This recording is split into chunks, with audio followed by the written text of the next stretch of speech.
ឯងទៅចោលម៉ែអើយបើវេទៅអីកូន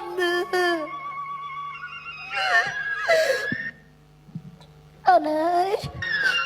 អូនកុំឲ្យម៉ែភ័យកូនណាបិទដៃទៅចោលម៉ែអត់ទាន់មានឈ្មោះហើយ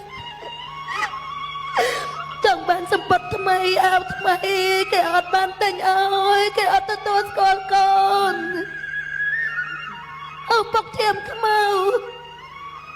បើមិនស្គាល់កូនខ្ញុំហើយចាំបាច់បញ្ជាឲ្យតាមសម្លាប់ធ្វើអីស្អាតណាស់កូនឯងស្អាតណាស់កូនឯងធ្វើបុណ្យអត់ល្អកូនឯងទៅទាំងក្មេងខ្ចីមកយកបង្ហាយឲ្យរត់ជាមួយម៉ែរហូតបាត់ជើងប្រឡាក់ទឹកទៅដៃ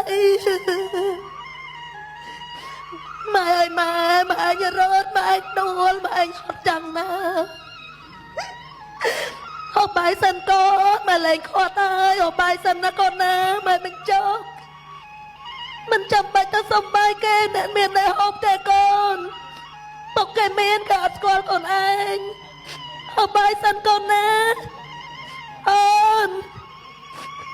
សូមឲ្យឪពុកដាក់ឈ្មោះឲ្យគេអត់ដាក់ឈ្មោះឥឡូវម៉ែដាក់ឈ្មោះឲ្យកូនឯងម៉ែតែដល់យមរាជសូនតើកូនខ្ញុំឈ្មោះអីម៉ែឯងឆ្លើយជំនួសចៅណាម៉ែណាខ្ញុំដាក់ឈ្មោះកូនខ្ញុំថាកំសត់